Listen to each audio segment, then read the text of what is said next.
Hello guys, today we are going to do Raisu Palace in hard mode with heroes. The last but one mission infections, keep Menlo and Togo alive, clear the palace, destroy the Shirokon army and get to Emperor Kisu before it's too late.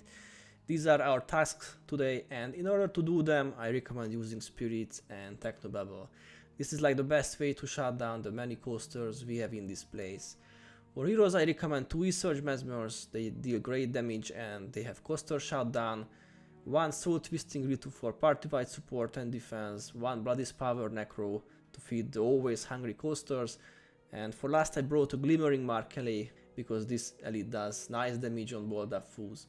So if you sum these heroes and the sorcery too, that's 6 characters. For the last 2 spots I think it's a great idea to have an LA and a warrior henchman.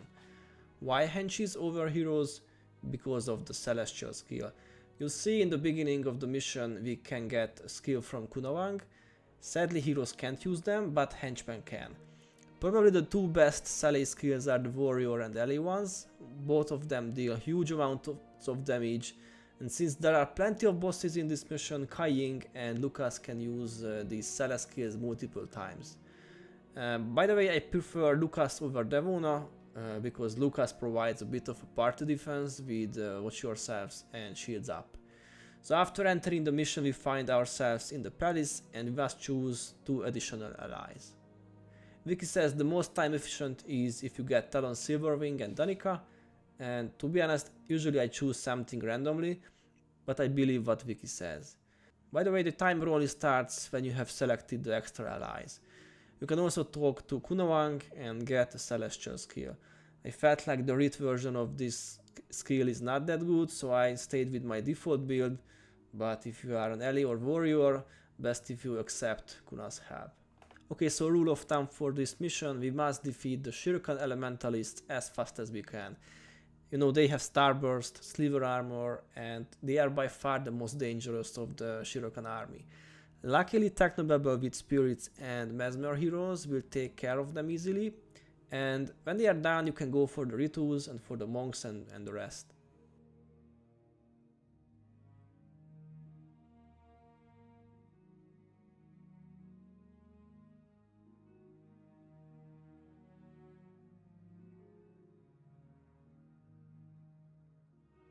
At this red flag and stairs thing, advise to wait for the patrols to leave and only aggro the boss and his group after.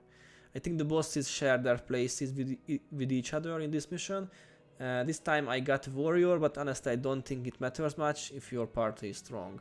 Once the allies are gone you can aggro and farm them, and by the time they are dead the allies will probably come back and give them some confusion with Technobabble and go to the top of this building.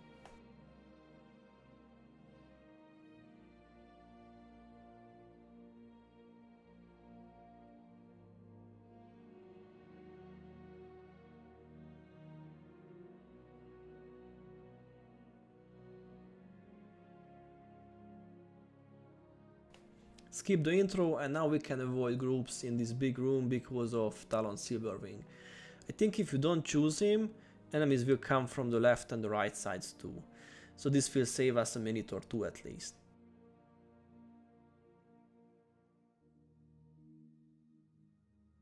Now keep east and go to the top again.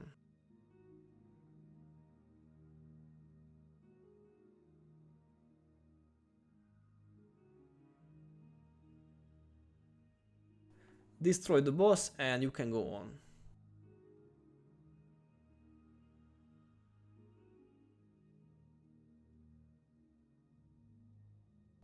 Now you could ask why was I YOLOing like crazy here? It's because I like to. No, actually I was browsing on my second monitor. Guys, don't do what I did, rather go slowly and let the spirits and Lucas be in melee range. Luckily my team is balanced and they saved my ass. Now keep left or right, both roads and in the same place. Deal with the rangers. You can use out Storm of the Swords, Lucas Sala skill if you have broad spirits. Stand close to the enemies and you can do enormous damage.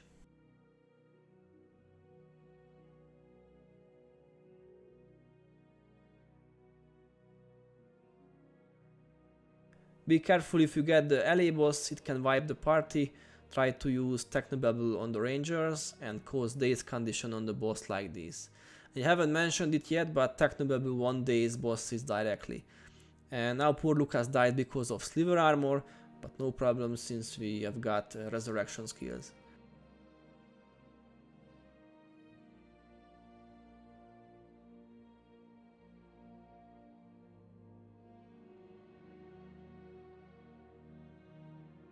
Only a few more groups and we get another intro.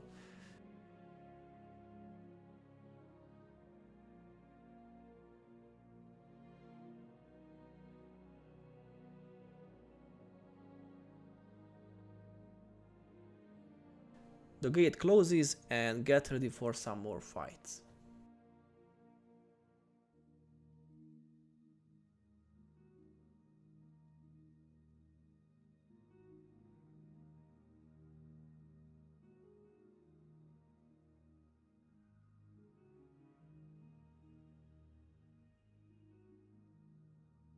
After these groups we get to the acid trap area. One of the extra allies can disable the traps, but to be honest they deal minor damage, not a big deal. Simply go through the Mesmers till you find the Ritu boss.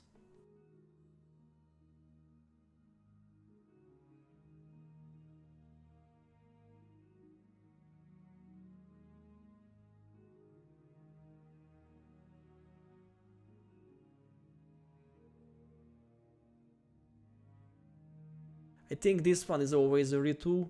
You can daze him with Technobabble by targeting one of his spirits, and when he's dead we get another intro and we reach the final part of the mission.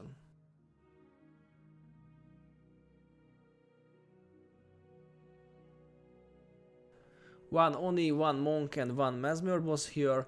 Luckily the death of the Ritu boss has recharged the Henchy's Celeste skills, so don't be afraid, go in and give the mobs what they deserve.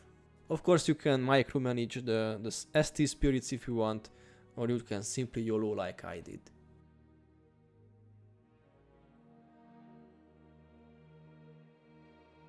There is a gate guard, Necro boss at last, but you can't kill it, neither capturing its elite skill. To be honest, I don't know why he's here. Never mind, this was Raisu Palace mission. It took me 12 minutes, not that bad I guess. The SOS build I used will work for every one of you. You only lose some minor damage if you are a secondary Ritu. By the way, for the bonus, you must finish the mission in less than 26 minutes. So there is plenty of time. You can even micromanage the ST hero and other heroes before each group if you are having troubles. I hope this video was useful for some of you. Stay tuned because there is only one more mission and we go to the lands of Elona.